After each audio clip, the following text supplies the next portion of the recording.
Odyssey of the Seas. For the last 5 nights, we've been living aboard one of Royal Caribbean's newest ships. Just like the other cruises we've been on, we're here to show you guys around and see if this ship is really the right fit for you. There are 16 floors on this ship, starting all the way at the bottom with 2, which is the first floor we have access to, going all the way up to 16, which is where all the fun happens. First up is Deck 2.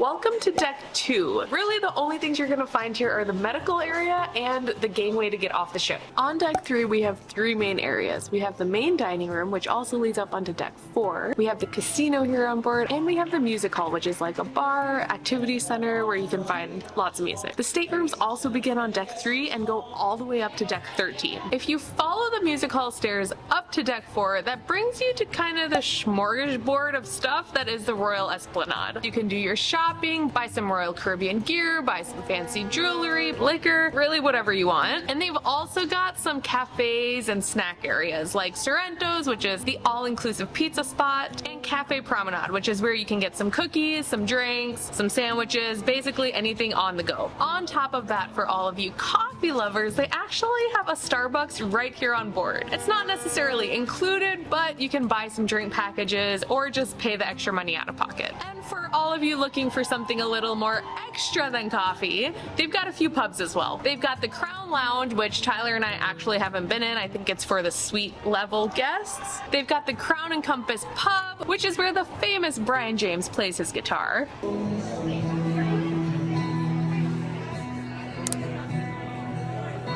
They've got Boleros, which right now they're actually holding an art auction. In this area, you can also find some guest services like the shore excursions, planning your next cruise, and all the port shopping information that you'll need for your port days. The very last stop on Deck 4 is of course the Royal Theater, which if you're coming, I highly recommend stopping at a show. We saw the Effectors last night and it was absolutely mind-blowing. They had actual drones flying around, there were people doing flips in the air.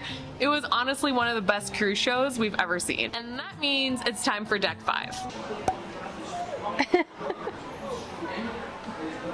Deck 5 is where you can find the outer deck. This is the perfect spot to come if you're kind of sick of all the people or you want a little nice quiet break to enjoy the outdoors.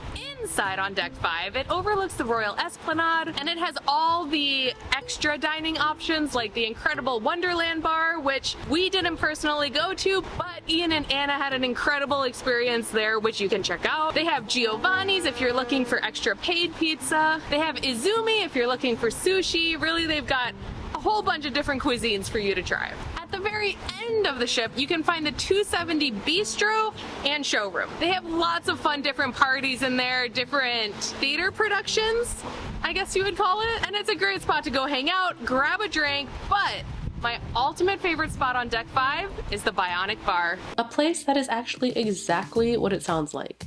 2 bionic bartenders taking orders and serving drinks. While you wait for your order, you can even check out some of the bar stats, like the most ordered drink for each age bracket. Then watch your drink come to life, all without a single drop of liquor spilled.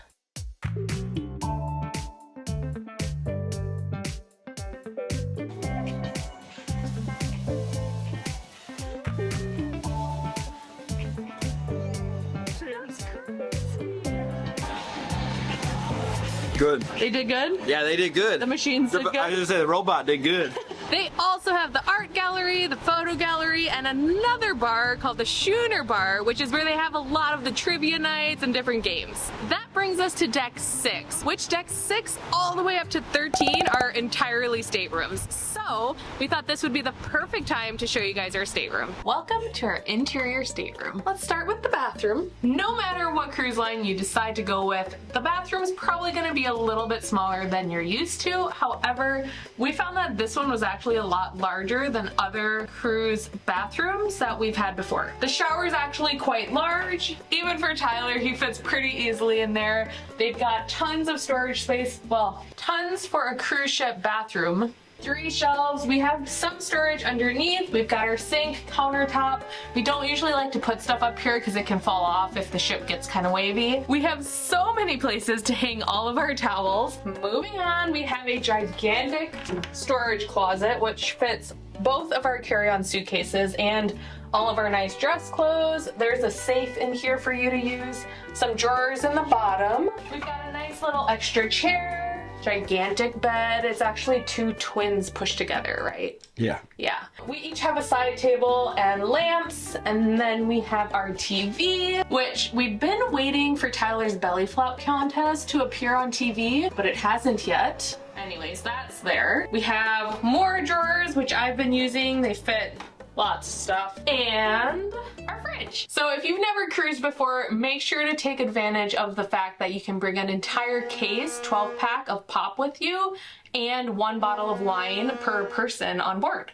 We also have some chocolate in there for later. The very last spot in our room is this little desk / vanity area. We have a chair, lots of plugins. I would also recommend bringing one of these. I don't know what they're called, but it's like the one plug-in that has lots of plugins on it. Power strip. Bring a power strip. They work really, really nicely. Yeah, that's our room. So now that you've seen the interior rooms, we're gonna go show you the balcony rooms. They might not be there. Oh, they're on the balcony. Message them. They're ignoring us. Oh. Oh, hey, come on in. Thanks. Welcome to the balcony room. Now this tour is gonna be super quick because we're kind of taking over Tyler's parents' room. So this is the balcony room. You can see the bed here. As you can see, it's quite a bit longer than our interior room that we have. Next up is the bathroom. To be completely honest, the bathroom is exactly the same as the one we have. They've got their TV here, same size as ours. But the main difference is they have way more storage than us. So they've got one of these huge closets on both sides of the bed, as well as storage above the bed. Moving even further, they've got the second bed made up. Yeah. It's actually a couch / futon. Yeah. That turns into a bed. And then they've got the desk over here, same desk as us. Kind of the same dresser as us. Yeah. But the most exciting part is the balcony. Dun, dun, dun, dun.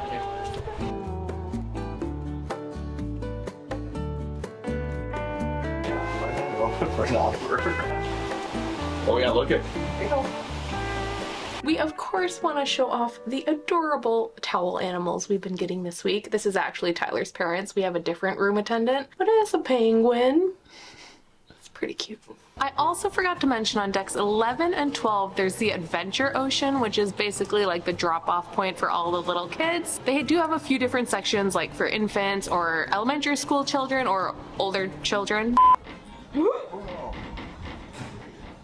And that brings us to deck 14. This deck has 2 of our favorite spots on the entire ship. And that doesn't even include the main pools, which, although huge, they're always super busy.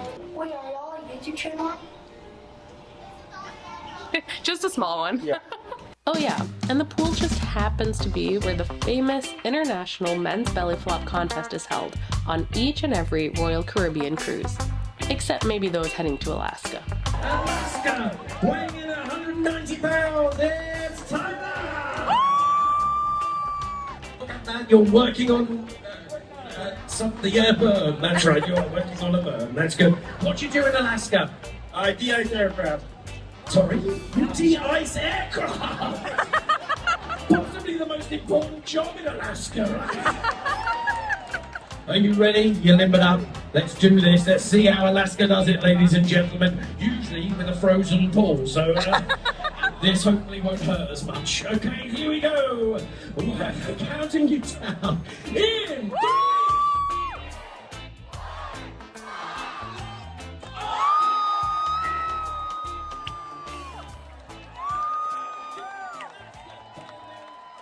Luckily, there's an entire solarium that is 18 plus and is a little bit quieter than the other spots in the pool. Now, along with the pool, there comes all the pool-related check-in centers like towel drop-off, the lifeguard center, the Patty Dive Center, and our ultimate favorite spots, of course, have to do with the food on deck. Welcome to Sprinkles, the only place on the entire ship where you can get your fill of Royal Caribbean soft serve. I was gonna say, how many cones have you had on this trip so far? At least 15. In addition to Sprinkles, we have the Windjammer, which is where you can go buffet style, eat as much as you want pretty much all day long. And our favorite spot to eat on board, Fresh Loco, which has nachos, quesadillas, burritos, any kind of Mexican cuisine you want. Which brings us to deck 15, aka where the Seaplex is located, and the perfect spot for anyone looking for a little bit more adventure or sports related activities. Throughout the Seaplex you can find the gigantic sports court, which is where bumper cars are held, volleyball, basketball tournaments, soccer tournaments. They really use it for everything. They also have an arcade up on the second floor and a sports bar called the Playmakers Bar. Yep.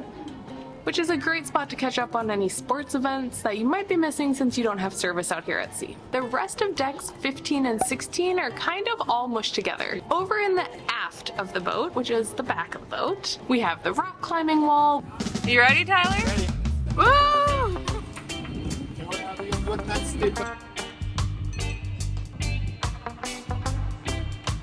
Did you have fun? Yeah. Good job, Deborah. You're done? Just let go, Deborah. Deborah, let go. We have the iFly, which is like indoor skydiving, and we have the Flow Rider, which I have to say I didn't know if I would like it or not, but it was a ton of fun. You ready? Ready.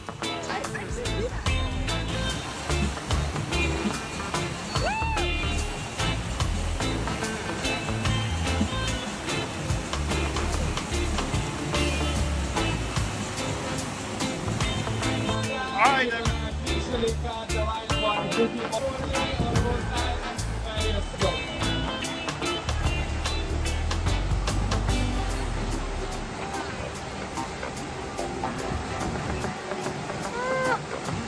Deck 15 also has the huge walking track that goes around the entire ship. Plus, it has different types of life-size mini-games that are perfect for all ages. As well as the fancy cabanas that I think belong to those staying in the suites. You can actually reserve them for $500 a day.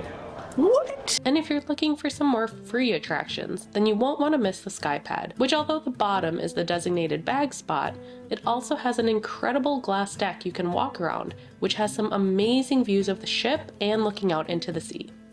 Watch out, Tyler! Doesn't scare me as much as the one in Jasper did. Still scares me a little. Yeah. The very last outdoor amenity on our tour is the North Star, a $40 observation capsule that has 360-degree views of the ocean and ship below you. Over in the forward area of the ship, you can find the Vitality Fitness Center on deck 16 and the Vitality Spa on deck 15. I'll be honest, we haven't really used either, but they're nice options to have. And that is the Odyssey of the Seas. If you have any questions about the boat, make sure to drop them in the comments. We'll of course respond to you there. Thanks so much for watching. Make sure to subscribe for our next adventure. We're heading off to continent number 6, and we'll see you guys next time. Bye. Really quick fun fact about these elevators on board the Odyssey is that they are completely touchless, meaning I can press them without touching any buttons. Plus, if you're super lucky, you'll run into the elevator piano player.